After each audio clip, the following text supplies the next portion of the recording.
ನಮಸ್ತೆ ಸ್ನೇಹಿತರೆ, ಇವತ್ತು ನಾವು ಮೌರ್ಯ ಸಾಮ್ರಾಜ್ಯದ ಬಗ್ಗೆ ತಿಳಿತಾ ಹೋಗುವ. TET ಸಮಾಜ ವಿಜ್ಞಾನ ಪರೀಕ್ಷೆಗೆ ತುಂಬಾ ಅನುಕೂಲವಾಗಿರುವಂಥ, ತುಂಬಾ ಉಪಯೋಗವಾಗುವಂಥ ಪ್ರಶ್ನೆಗಳು. ಮೌರ್ಯರ ಸಾಮ್ರಾಜ್ಯದ ಬಗ್ಗೆ ತಿಳ್ಕೊಳ್ತಾ ಅದರಲ್ಲಿ ಬರುವಂತಹ ಪ್ರಶ್ನೆಗಳನ್ನು ಕೂಡ ನೋಡ್ತಾ ಹೋಗುವ. ನಂದರ ಧರ್ಮಶಾಲೆಯ ಅಧ್ಯಕ್ಷನಾಗಿದ್ದ ಕೌಟಿಲ್ಯನನ್ನು ನಂದರು ಕಿತ್ತು ಹಾಕಿದ್ದರಿಂದ ರೊಚ್ಚಿಗೆದ್ದ ಕೌಟಿಲ್ಯನು ನಂದರ ನಿರ್ಮೂಲನೆಗೆ ಪ್ರತಿಜ್ಞೆ ಕೈಗೊಂಡಿದ್ದನು. ಅವನು ಒಮ್ಮೆ ಪಾಟೀಲಪುತ್ರದಲ್ಲಿ ಹೋಗುತ್ತಿರುವಾಗ ಆಟವಾಡುತ್ತಿದ್ದ ಚಂದ್ರಗುಪ್ತ ಬಾಲಕ ದೊರೆತ. ಅವನಿಗೆ ತಕ್ಷಶೀಲದಲ್ಲಿ ತರಬೇತಿಗೊಳಿಸಿ ಸೈನ್ಯ ಕಟ್ಟಿ ನಂದರ ನಿರ್ಮೂಲನೆಗೊಳಿಸಿ ಚಂದ್ರಗುಪ್ತನಿಂದ ಮೌರ್ಯ ವಂಶವನ್ನು ಸ್ಥಾಪಿಸಿದರು. ಪ್ರಾಚೀನ ಭಾರತದ ಪ್ರಪ್ರಥಮ ಐತಿಹಾಸಿಕ ಸಾಮ್ರಾಜ್ಯವೇ ಮೌರ್ಯ ಸಾಮ್ರಾಜ್ಯ. ಇಲ್ಲಿ ಒಂದು ಪ್ರಶ್ನೆ ಕೇಳ್ತಾರೆ, ಪ್ರಪಂಚದ ಅತ್ಯಂತ ಪ್ರಸಿದ್ಧ ಐತಿಹಾಸಿಕ ಸಾಮ್ರಾಜ್ಯ ಯಾವುದು? ಅದು ಮೌರ್ಯ ಸಾಮ್ರಾಜ್ಯ. ಮೌರ್ಯ ಸಾಮ್ರಾಜ್ಯದ ಪ್ರಮುಖ ದೊರೆ ಚಂದ್ರಗುಪ್ತ ಮೌರ್ಯ. ಸಣ್ಣ ಪುಟ್ಟ ರಾಜ್ಯಗಳನ್ನು ಗೆದ್ದು ಏಕೀಕೃತ ಸಾಮ್ರಾಜ್ಯವನ್ನು ಕಟ್ಟಿದಂತಹ ಕೀರ್ತಿ ಮೌರ್ಯರಿಗೆ ಸಲ್ಲುತ್ತದೆ. ಆಡಳಿತ ಮತ್ತು ಸಾಂಸ್ಕೃತಿಕ ಕ್ಷೇತ್ರಗಳಿಗೆ ಮೌರ್ಯರ ಕೊಡುಗೆ ಅಪಾರವಾದದ್ದು. ಅಶೋಕ ರೂಪಿಸಿದ ಆದರ್ಶ ರಾಜ್ಯಭಾರ ನೀತಿ ಮುಂದಿನ ಹಲವು ಸಾಮ್ರಾಜ್ಯಗಳ ಸ್ಥಾಪನೆಗೆ ಸಾಮ್ರಾಟರಿಗೆ ಮಾದರಿಯಾಯಿತು. ಭಾರತದ ಕೀರ್ತಿಯನ್ನು ಅಶೋಕ ಏಷ್ಯಾದಲ್ಲಿಯೇ ಹಬ್ಬಿಸಿದ. ಮೌರ್ಯ ಸಾಮ್ರಾಜ್ಯದ ಬಗ್ಗೆ ನಿಮಗೆ ಗೊತ್ತಿರಲೇಬೇಕು. ತುಂಬಾ ಪರೀಕ್ಷೆಗಳಲ್ಲಿ ಮೌರ್ಯ ಸಾಮ್ರಾಜ್ಯದ ಬಗ್ಗೆ ಕೇಳ್ತಾರೆ. ಕೌಟಿಲ್ಯನ ಅರ್ಥಶಾಸ್ತ್ರ ಕೌಟಿಲ್ಯನ ಅರ್ಥಶಾಸ್ತ್ರ ಅಂತ ಬರುವಂಥದ್ದು. ಈಗ ಪ್ರಶ್ನೆಗಳು ಬಂದಾಗ ಕೌಟಿಲ್ಯನ ಒಂದು ಆಧಾರಗಳು ಅಥವಾ ಅರ್ಥಶಾಸ್ತ್ರದ ಬಗ್ಗೆ ಹೀಗೆ ಕೇಳಿದಾಗ ಕೌಟಿಲ್ಯನ ಅರ್ಥಶಾಸ್ತ್ರ ಅಂತ ನೆನಪಲ್ಲಿಟ್ಕೊಳ್ಳಿ. ಕೌಟಿಲ್ಯನ ಅರ್ಥಶಾಸ್ತ್ರ, ಮೆಗಸ್ತನಿಸ್ನ ಇಂಡಿಕಾ, ವಿಶಾಖದತ್ತನ ಮುದ್ರಾ ರಾಕ್ಷಸ, ಕೆಂಪು ನಾರಾಯಣನ ಮುದ್ರಾ ಮಂಜೂಷ, ಇವು ನಮಗೆ ಗೊತ್ತಿರಬೇಕು. ಆಧಾರಗಳು, ಮೂಲಾಧಾರಗಳು. ಕೌಟಿಲ್ಯನ ಅರ್ಥಶಾಸ್ತ್ರ ಮೂಲತಃ ಸಂಸ್ಕೃತ ಭಾಷೆ. 15 ಅಧ್ಯಯನಗಳು, 180 ಉಪಾಧ್ಯಾಯಗಳು, 6000 ಶ್ಲೋಕಗಳನ್ನು ಒಳಗೊಂಡಿದೆ. ಕೌಟಿಲ್ಯನ ಅರ್ಥಶಾಸ್ತ್ರ 6000 ಶ್ಲೋಕಗಳನ್ನು ಒಳಗೊಂಡಿದೆ. ಅರ್ಥಶಾಸ್ತ್ರಕ್ಕೆ ಇತರೆ ಹೆಸರುಗಳು ದಂಡನೀತಿಶಾಸ್ತ್ರ, ರಾಜದಂತಶಾಸ್ತ್ರ, ರಚನಾಶಾಸ್ತ್ರ, ರಾಜಮಂಡಲ ಸಿದ್ಧಾಂತ. 1902 1904ರಲ್ಲಿ ಡಾಕ್ಟರ್ ಶ್ಯಾಮಶಾಸ್ತ್ರಿ ಸಂಶೋಧಿಸಿ ತಾಳೆಗೆರೆಗಳ ಮೇಲೆ ಬರೆಯಲಾಗಿತ್ತು ಎಂದು ಹೇಳಿದ್ದಾರೆ. 1909ರಲ್ಲಿ ಪುಸ್ತಕ ಕೂಡ ಬಿಡುಗಡೆ ಆಯಿತು. ಎರಡನೆಯದು ಮೆಗಸ್ತನಿಸ್ನ ಇಂಡಿಕಾ. ಈ ಒಂದು ಗ್ರಂಥ, ಅವರು ಬರೆದಿರುವಂತಹ ಗ್ರಂಥಗಳನ್ನು ಹೇಳಿರುವಂಥದ್ದು. ಕೌಟಿಲ್ಯ ಅರ್ಥಶಾಸ್ತ್ರ ಎನ್ನುವ ಗ್ರಂಥವನ್ನು ಬರೆದಿದ್ದಾರೆ. ಮೆಗಸ್ತನಿಸ್ ಇಂಡಿಕಾ ಎನ್ನುವ ಗ್ರಂಥ, ವಿಶಾಖದತ್ತನ ಮುದ್ರಾ ರಾಕ್ಷಸ, ಕೆಂಪು ನಾರಾಯಣ ಮುದ್ರಾ ಮಂಜೂಷ. ಮೆಗಸ್ತನಿಸ್ನ ಇಂಡಿಕಾ ಗ್ರಂಥ ಇದು ಗ್ರೀಕ್ ಭಾಷೆಯಲ್ಲಿದೆ. ಪಾಟಲಿಪುತ್ರ ಸುಂದರ ಈಜುಕೊಳ ಮತ್ತು ತೋಟಗಳಿಂದ ಅಲಂಕಾರಗೊಂಡಿತ್ತು. ಜನರು ಮನೆಗಳಿಗೆ ಬಾಗಿಲುಗಳನ್ನು ಹಾಕುತ್ತಿರಲಿಲ್ಲ. ಕೆಲವು ಜನರ ಕಿವಿಗಳು ನೆಲವನ್ನು ಮುಟ್ಟುತ್ತಿದ್ದವು. ಕೆಲವು ಜನರಿಗೆ ಬಾಯಿ, ಮೂಗು, ಗಂಟಲು ಕೂಡ ಇರಲಿಲ್ಲ.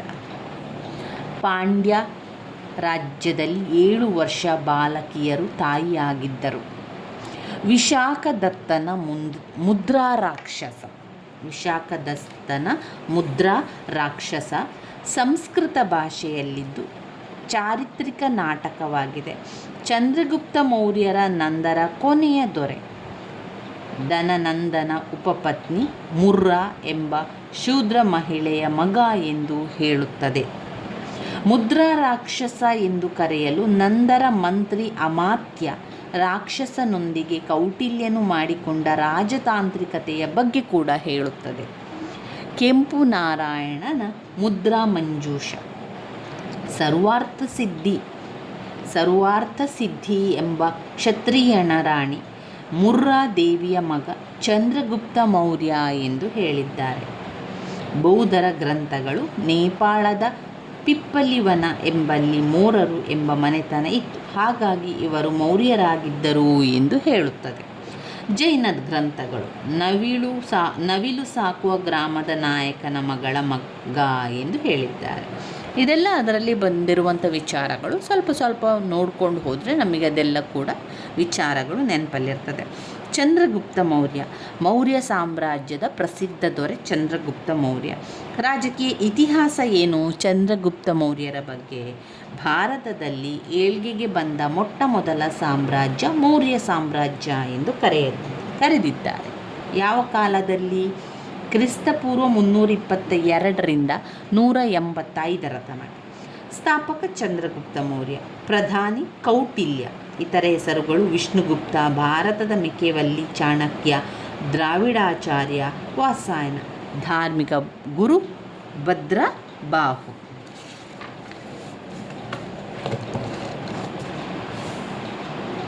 ಧರ್ಮ ಜೈನ ಧರ್ಮ. ರಾಜಧಾನಿ ಪಾಟಲಿಪುತ್ರ. ಮೌರ್ಯರ ರಾಜಧಾನಿ ಪಾಟಲಿಪುತ್ರ. ಈಗಿನ ಪಾಟ್ನಾ ಬಿಹಾರದ ರಾಜಧಾನಿ. ಈಗ ನಾವು ಅದನ್ನು ಪಾಟ್ನಾ ಅಂತ ಹೇಳ್ತೇವೆ. ಮೊದಲು ಅದು ಪಾಟಲಿಪುತ್ರ ಆಗಿತ್ತು. ಪಾಟಲಿ ಗ್ರಾಮ, ಪಾಟಲಿಪುತ್ರ, ಪಾಲಿಬೋಟ್ರ, ಕುಶುಂಪುರ ಈ ರೀತಿಯ ಹೆಸರುಗಳು ಬರ್ತದೆ. ಯುದ್ಧ ತಂತ್ರಗಳು ಆವಾಗ ಮಾಡಿದ್ದು ಗೆರಿಲ್ಲಾ ಯುದ್ಧ ತಂತ್ರಗಳನ್ನು ಮಾಡಿದ್ದು. ಆಗ ಸಿಕ್ಕಿದಂತಹ ಬಿರುದುಗಳು ಸಂದ್ರಕೋಟಸ್. ಸೆಲ್ಯೂಕಸ್ನೊಂದಿಗೆ ಯುದ್ಧ. ಕ್ರಿಸ್ತಪೂರ್ವ 305ರಲ್ಲಿ ಗ್ರೀಕರ ಸೆಲ್ಯೂಕಸನ್ನು ಸೋಲಿಸಿ ಚಂದ್ರಗುಪ್ತ ಮೌರ್ಯನು ಕಂದಹಾರ್, ಕಬೂಲ್, ಬಲೂಚಿಸ್ತಾನ್ ಮತ್ತು ಹೀರತ್ನ ಕೆಲವು ಭಾಗಗಳನ್ನು ಗೆದ್ದುಕೊಂಡರು. ಒಪ್ಪಂದದಂತೆ ಚಂದ್ರಗುಪ್ತ ಮೌರ್ಯರು 500 ಆನೆಗಳನ್ನು ಸೆಲ್ಯೂಕಸ್ಗೆ ನೀಡಿದನು. ಸೆಲ್ಯೂಕಸ್ನು ತನ್ನ ಮಗಳನ್ನು ಹೆಲೆನ್ನನ್ನು ಚಂದ್ರಗುಪ್ತ ಮೌರ್ಯನಿಗೆ ಕೊಟ್ಟು ವಿವಾಹ ಕೂಡ ಮಾಡಿದನು. ಗ್ರೀಕರು ಚಂದ್ರಗುಪ್ತನಿಗೆ ಸಂದ್ರಕೋಟಸ್ ಎಂದು ಕರೆದರು. ಪುಷ್ಯಗುಪ್ತ ಸುದರ್ಶನ ಎಂಬ ಸರೋವರವನ್ನು ನಿರ್ಮಿಸಿದನು. ಇದರ ಬಗ್ಗೆ ಮಾಹಿತಿ ನೀಡುವುದು ಭಾರತದ ಮೊದಲ ಸಂಸ್ಕೃತ ಶಾಸನ 1ನೇ ರುದ್ರದಾಮನ ಜುನಾಗಢ ಶಾಸನ. ಭಾರತದ ಮೊದಲ ಸಂಸ್ಕೃತ ಶಾಸನ 1ನೆಯ ರುದ್ರದಾಮನ ಜುನಾಗಢ ಶಾಸನ, ಗಿರ್ನಾರ ಶಾಸನ. ಚಂದ್ರಗುಪ್ತನ ಕರ್ನಾಟಕದಲ್ಲಿ ಆದಂಥ ಮೊದಲ ಸಂಸ್ಕೃತ ಶಾಸನ ತಾಳೆಗುಂದ ಶಾಸನ. ಮೊದಲ ಕನ್ನಡ ಶಾಸನ ಹಲ್ಮಿಡಿ ಶಾಸನ. ಇದು ಭಾರತದ ಮೊದಲ ಸಂಸ್ಕೃತ ಶಾಸನ 1ನೆಯ ರುದ್ರದಾಮನ ಜುನಾಗಢ ಶಾಸನ. 1ನೆಯ ರುದ್ರರಾಮನ ಜುನಾಗಢ ಶಾಸನ. ಚಂದ್ರಗುಪ್ತನ 4 ಗಡಿಗಳು ಏನು? ಉತ್ತರದಲ್ಲಿ ಕಾಶ್ಮೀರದಿಂದ, ದಕ್ಷಿಣದಲ್ಲಿ ಮೈಸೂರು, ಪೂರ್ವದಲ್ಲಿ ಅಸ್ಸಾಮಿನಿಂದ, ಪಶ್ಚಿಮದಲ್ಲಿ ಹಿಂದೂ. 4 ರಾಜಧಾನಿಗಳನ್ನು ನೋಡುವ. ಪಾಟಲಿಪುತ್ರ. ಪೂರ್ವಕ್ಕೆ ಪಾಟಲಿಪುತ್ರ, ಉತ್ತರಕ್ಕೆ ತಕ್ಷಶಿಲೆ, ದಕ್ಷಿಣಕ್ಕೆ ಸುವರ್ಣಗಿರಿ, ಪಶ್ಚಿಮಕ್ಕೆ ಉಜ್ಜಯಿನಿ. ಇನ್ನು ಮರಣ ಯಾವಾಗಾಯಿತು ಚಂದ್ರಗುಪ್ತ ಮೌರ್ಯಂದು? ಕ್ರಿಸ್ತಪೂರ್ವ 299ರಲ್ಲಿ ಜೈನರು ಭವಿಷ್ಯ ಹೇಳಿದರು. ಬಿಹಾರದಲ್ಲಿ 12 ವರ್ಷಗಳ ಕಾಲ ಬರಗಾಲ ಆಗುತ್ತದೆ.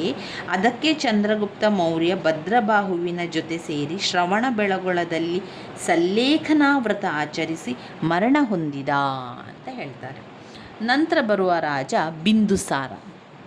ಬಿಂದುಸಾರ ಬಿರುದು ಅಮಿತ್ರೋಕೋಟಸ್, ಅಮಿತ್ರಘಾತ ಗ್ರೀಕರು ಕರೆದಿರುವಂಥದ್ದು. ಧರ್ಮ ಅಜ್ವಿಕ, ಗುರು ವೆಗಲವಸ್ಸ, ರಾಯಭಾರಿಗಳು ಸಿರಿಯಾದ ಅರಸ ಕಳುಹಿಸಿದ ಡೆಮೆಕಾಸ್ ಮತ್ತು ಈಜಿಪ್ಟ್ ಅರಸ ಕಳುಹಿಸಿದ ಡಿಯೋನಿಸಿಯಸ್. ತನ್ನ ಮಕ್ಕಳನ್ನು ಪ್ರಾಂತ್ಯಾಧಿಕಾರಿಗಳನ್ನಾಗಿ ನೇಮಿಸಿದನು. ತಕ್ಷಶಿಲೆಯನ್ನು ಅವಂತಿಯನ್ನು ನೋಡಿಕೊಳ್ಳಲು ಸುಸೀಮ ಅಶೋಕನನ್ನು ನೇಮಿಸಿದರು. ಮೌರ್ಯರ ಆಸ್ಥಾನಕ್ಕೆ ಮೆಗಸ್ತನಿಸ್ ಎಂಬ ರಾಯಭಾರಿ ಕಳಿಸಿಕೊಟ್ಟನು. ಸೆಲ್ಯೂಕಸ್. ಮೌರ್ಯರ ಆಸ್ಥಾನಕ್ಕೆ ಮೆಗಸ್ತನಿಸ್ ಎನ್ನುವ ರಾಯಭಾರಿ ಕಳಿಸಿಕೊಟ್ಟವರು ಸೆಲ್ಯೂಕಸ್. ಇನ್ನು ಸಾಮ್ರಾಟ ಅಶೋಕನ ಬಗ್ಗೆ ತಿಳ್ಕೊಳ್ಳುವ. ಸಾಮ್ರಾಟ ಅಶೋಕ ಕ್ರಿಸ್ತಪೂರ್ವ 269ರಲ್ಲಿ ಪಟ್ಟಾಭಿಷೇಕ ಮಾಡಿಕೊಂಡ ಕಾರಣ ಸುಸೀಮನ ಅಂತಃಕರಣದಿಂದ ಆರಂಭದಲ್ಲಿ ಶಿವನ ಆರಾಧಕನಾಗಿದ್ದನು. ತಾಯಿ ಸುಭದ್ರಾಂಗಿ ಪ್ರಭಾವ ಹೆಚ್ಚಾಗಿತ್ತು. ಬಿರುದುಗಳು ಅಶೋಕನಿಗೆ ಸಿಕ್ಕಿದಂತಹ ಬಿರುದುಗಳು ದೇವಂ ನಾಂ ಪ್ರಿಯ, ಪ್ರಿಯದರ್ಶಿನಿ ರಾಜ, ದಾರ್ಶನಿಕ ದೊರೆ, ಶಾಸನಗಳ ರಾಜ, ಶಾಸನಗಳ ಪಿತಾಮಹ, ನವಯುಗದ ಪ್ರವರ್ತಕ, ಭಾರತದ ಎರಡನೆಯ ಬುದ್ಧ, ಮಹಾಶಯ, ಆರಂಭಿಕ ಗುರು, ಉಪಗುಪ್ತ. ನೋಡಿ, ಅಶೋಕನು ಮಾಡಿದಂಥ ಯುದ್ಧ ಕಳಿಂಗ ಯುದ್ಧ ಕ್ರಿಸ್ತಪೂರ್ವ 261 ಅಶೋಕ ರಾಜನಿಗೆ ಬಂದಂತಹ ಬಿರುದುಗಳನ್ನು ನೆನಪಲ್ಲಿಟ್ಕೊಳ್ಳಿ. ದೇವಂ ನಾಂ ಪ್ರಿಯ, ದೇವಂ ನಾಂ ಪ್ರಿಯ, ಶಾಸನಗಳ ರಾಜ, ಎರಡನೆಯ ಬುದ್ಧ, ಆಮೇಲೆ ನವಯುಗದ ಪ್ರವರ್ತಕ, ದೇವಂ ನಾಂ ಪ್ರಿಯ, ಪ್ರಿಯದರ್ಶಿನಿ ರಾಜ, ದಾರ್ಶನಿಕ ದೊರೆ, ಶಾಸನಗಳ ರಾಜ, ಶಾಸನಗಳ ಪಿತಾಮಹ, ನವಯುಗದ ಪ್ರವರ್ತಕ, ಭಾರತದ ಎರಡನೆಯ ಬುದ್ಧ.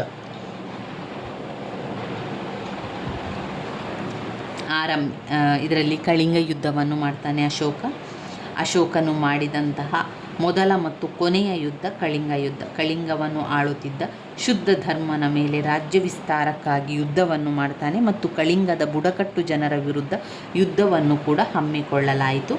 1,00,000 ಜನರ ಸಾವು ಮತ್ತು 1,50,000 ಗಾಯಾಳುಗಳು ಕೂಡ ಆಗಿದ್ದರು. ಒಂದು ಪ್ರಶ್ನೆ ಪತ್ರಿಕೆಯಲ್ಲಿ ಬಂದಿದೆ, ಅಶೋಕನ ಕಳಿಂಗ ಯುದ್ಧದಲ್ಲಿ ಎಷ್ಟು ಜನರು ಮರಣ ಹೊಂದಿದರು ಅಂತ. 1,00,000 ಜನರು ಮರಣ ಹೊಂದಿರಿದ್ದರು, 1,50,000 ಜನರು ಗಾಯಗಳಾಯಿತು. ಅವನು ನಂತರ ಯುದ್ಧ ಮಾಡುವುದಿಲ್ಲ, ಅಶೋಕನು ಯುದ್ಧವನ್ನು ತ್ಯಜಿಸ್ತಾನೆ. ಇದರಿಂದಾಗಿ ಹಿಂಸೆಯನ್ನು ಕಂಡು ಉಪಗುಪ್ತನಿಂದ ಬೌದ್ಧ ಧರ್ಮ ಸ್ವೀಕರಿಸುವಂಥದ್ದು 13ನೇ ಬಂಡೆಕಲ್ಲು ಶಾಸನ ಈ ಯುದ್ಧದ ಬಗ್ಗೆ ತಿಳಿಯುತ್ತದೆ. ಇದು ಒಡಿಶಾದಲ್ಲಿ ಕಳಿಂಗ ಶಾಸನ ಅಂತ ಕಂಡು ಬಂದಿದೆ. ಅದರಲ್ಲಿ ಅಶೋಕನ ವಿರೋಧಿಗಳ ಬಗ್ಗೆ ಮಾಹಿತಿ ಇರಲಿಲ್ಲ. ಅಶೋಕನು ಶ್ರೀಲಂಕಾದ ಅನುರಾಧಪುರದಲ್ಲಿ ಬೋಧಿ ವೃಕ್ಷವನ್ನು ಬೆಳೆಸಿದ. ಶ್ರೀಲಂಕಾದಲ್ಲಿ ಬೋಧಿ ವೃಕ್ಷವನ್ನು ಬೆಳೆಸ್ತಾನೆ.